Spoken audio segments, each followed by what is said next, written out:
The iPhone SE was Apple's first take on a budget iPhone, with slightly less appealing specs than its 6S and 6S Plus counterparts, and a much cheaper price tag. The iPhone SE started at $399 when it was launched, which was $250 less expensive than the entry-level iPhone 6S. So if this sounds familiar, it's pretty much the same approach that Apple took with the new iPhone XR in 2018. Apple discontinued the iPhone SE back in September when the iPhone XS and XR launched. But a couple months ago, Apple released a small batch of leftover iPhone SE stock with a special clearance price tag of $249. The iPhone SE models on the site keep selling out and getting restocked, as there's a contingent of iPhone users who still prefer the smaller form factor. Given the surge in interest in Apple's clearance iPhone SE models, we decided to pick one up to see what it's like living with an iPhone SE in 2019. Is a budget 4-inch iPhone the best way to enter into the Apple world, where current iPhones are sold at over $750 to upwards of $1,000? The answer to that question is yes, for some of you out there. For me, probably not. The iPhone SE is just too small for my liking, and certainly for today's standards. The 4-inch display isn't terrible, but it's obviously not great when you're coming from the new OLED displays found in the higher-end iPhones today. Of course, with a phone this small, you can use it comfortably with one hand, which is always a plus, and I absolutely love that. But typing is hard at first because everything just feels so cramped. If you use an iPhone XS Max and somebody hands you an SE to type on, the difference is jarring. The smaller size isn't a total negative, however. It's super easy to fit in your pocket and extremely durable.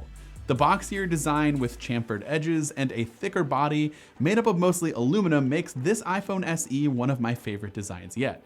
Apple actually brought this design element back to the latest iPad Pro models, and hopefully they'll bring it back to the future iPhones as well. I like that there's a separate volume up and down button and how tactile they are, but I don't miss the power button being on top. Now, of course, a phone this size, it's not a huge deal, but it just takes some time getting used to, and it's fine having it on the side. If you're a fan of the Headphone Jack, this is one of your limited iPhone options out there that still supports the 3.5mm port. This is also one of the phones that supports Touch ID, something I still miss to this day, although I am starting to agree that Face ID is a much better option.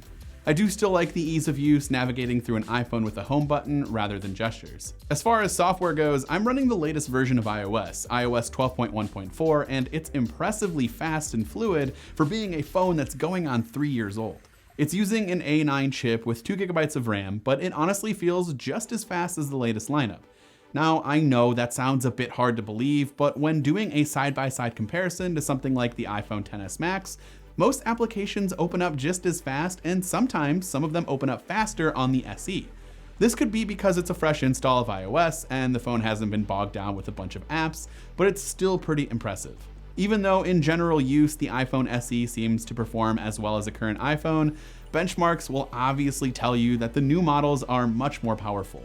This carries over to apps or games that require the latest chipsets and features from current iPhones.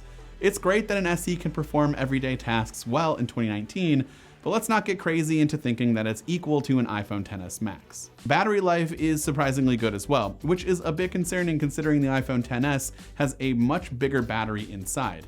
I'm assuming the display and processing power it takes with the newer lineup have something to do with this. When it comes to the camera, it's also not terrible. In fact, it's capable of shooting 4K video at 30 frames per second, but the image quality of this camera is obviously not as good as the iPhone XS or XS Max. For being 3 years old and a budget phone, it could be worse. In the right lighting, it's actually capable of some decent photos, but it's nothing to write home about. Now that's kind of the theme of this phone. That should be expected considering that it's ancient in tech years, but the crazy thing is it's totally usable. That's largely in part to Apple's software and how well iOS 12 works with older phones.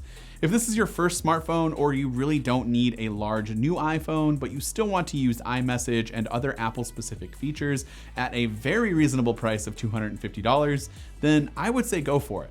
I'm not sure how long Apple will be selling the iPhone SE on clearance, but you can also find it for roughly $130 refurbished on Amazon if you're really looking to cut costs. Now, some people have been hoping for a follow-up to the iPhone SE, and there were iPhone SE 2 rumors for a while in 2018, but chatter about a new 4-inch iPhone has died down a bit, so it looks like Apple has officially retired the smaller iPhone form factor in favor of larger screens, for now. So let me know what you think of the iPhone SE, and if you're using one right now, how has it been for you, especially since the update to iOS 12? And if you're looking to pick up an iPhone SE, let me know why in the comment section down below. This has been Dan with MacRumors. Thanks for watching, and I will see you in the next one.